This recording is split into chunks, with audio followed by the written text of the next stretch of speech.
say you're an accomplished flautist? No, no, I'm not very good, but I'm good enough to Who flouted? I'm just kidding.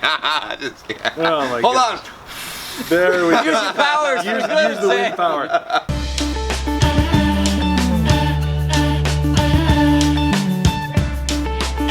Fight scene you guys have worked on? In Chen's season, there was this fight, and we called the cue rooftop roughhouse. Say that 10 times fast. Yeah.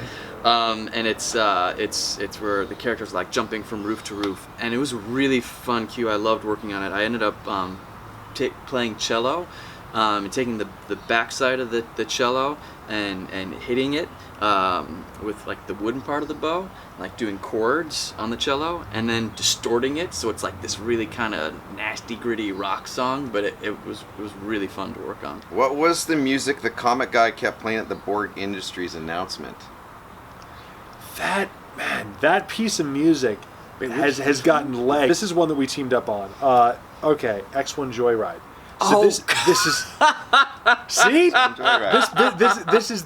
this is definitely the number one with the bullet cult favorite cue. Is it 32? It's right after they go in the Digiverse and you think they destroy the digital overlord. Kai's like just kind of taking a joyride.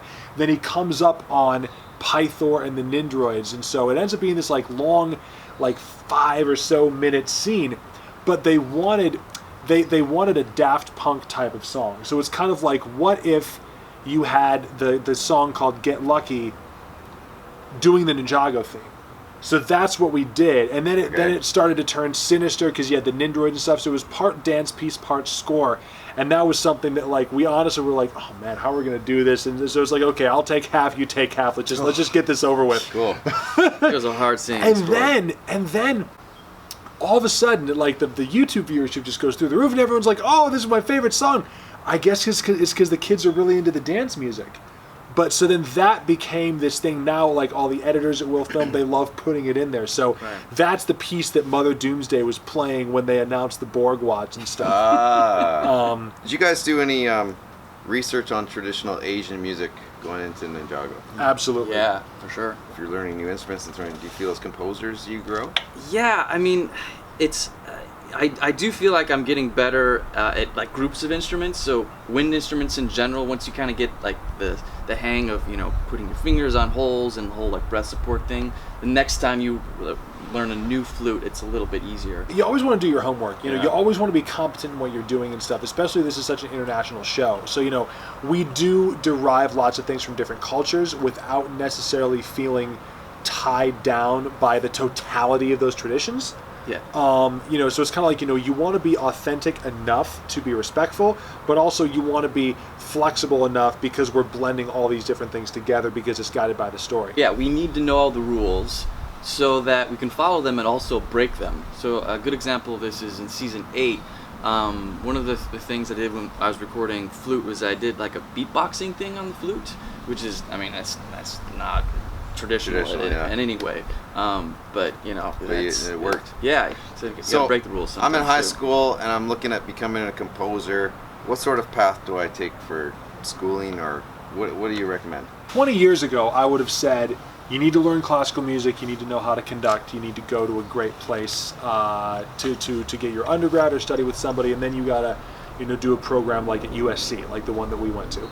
You know, nowadays, it's both a good and a bad thing depending on your perspective, but there are so many different types of media going on that require so many different types of points of view, which mean so many different genres of music. You know, Trent Reznor from 9 Inch Nails has an Academy Award. That never would have happened 20 years ago, or any time before that. So, you know, nowadays, we can't just say, okay, go get a traditional education, because a lot of people that are doing this for real don't have one. Nor do they need one. Get to know cinema as an art form and become part of a community that makes film. Don't necessarily need a traditional music education, but one thing I would say is that if you're younger, learn how to read music as soon as you can, because it does open a lot of doors. Right. And that's one of those things that gets exponentially harder as you're older. Do you have a favorite season? I love the Chen season. He's just such an amazing bad guy. Is that for music or everything? Yeah, kind of everything. I mean, the whole premise of that season was amazing too. My favorite season is season 8, the one we're doing right now. Yeah, man, it's gonna rock. And it's just, and again, it all goes back to Kevin and Dan Hageman, because they're you know, the thing is that, like, voice actor for Zane, I know. well, no, absolutely, and like everybody's an important part of the team.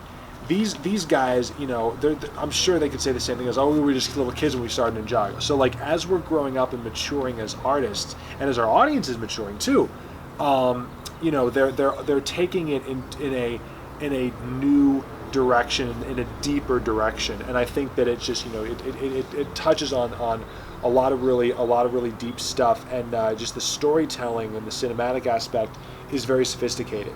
You know, so I'd say that that's probably my favorite season. Favorite episode? TikTok. Yeah, man. Yeah, TikTok was awesome. It's one of my favorites too.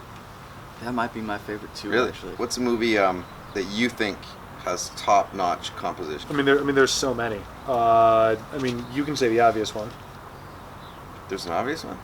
Star Wars. How to Train Your Dragon is incredible. Really? Lord of the Rings for sure. Yes. Why doesn't the overture show up in the show anymore? It's a good question. I mean, we're always constantly evolving and developing the main theme. So, I mean, Is that your decision or Lego's decision?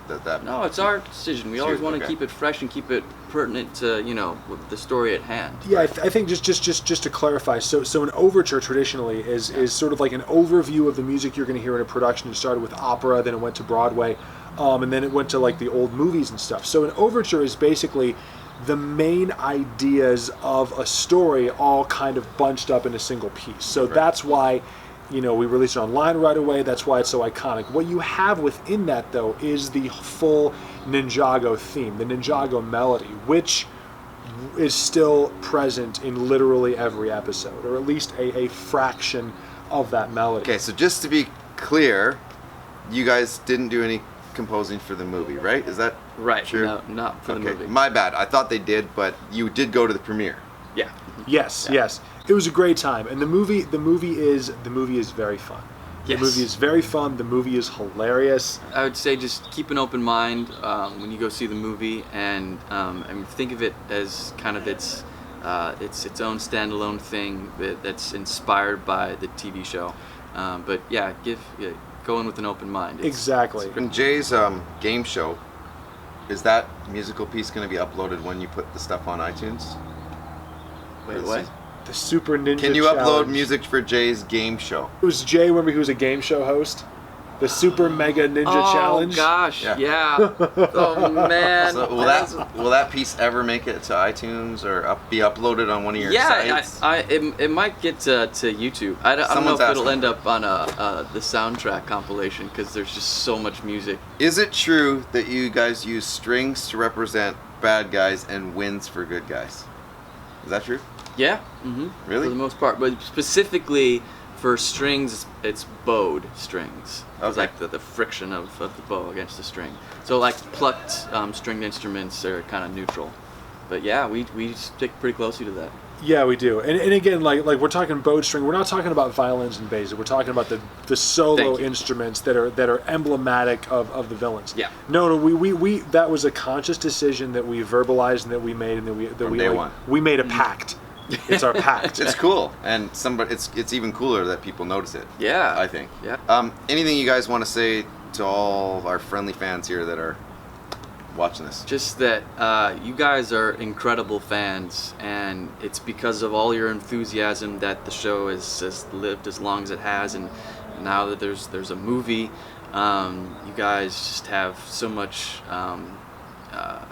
curiosity and spirit and love for the show, and we can't thank you enough for that. We may not be around to like reply to every comment or every email and things like that. Just know Still waiting for my reply, man. So frustrated. Like, just know that with every cue, with every episode, we are thinking about you. We're thinking about your experience watching this. We're putting in so many different goodies and different story elements, literally just for you. guys, if you can like this video, subscribe to my channel for more of this sort of stuff. comment below about these guys. Thank them for their time, if you don't mind. And if we can wrap this up by, this is kind of my thing, Yeah. because I do it all the time. Okay, hands in. Yeah. Is your official Ninjago with the ninja? Oh yes. Yeah. Ninja. Ready? 1, and I'll be Zane. 1, 2, 3. Ninjago! Thanks, guys. Dream come true. Studs. Awesome. Studs.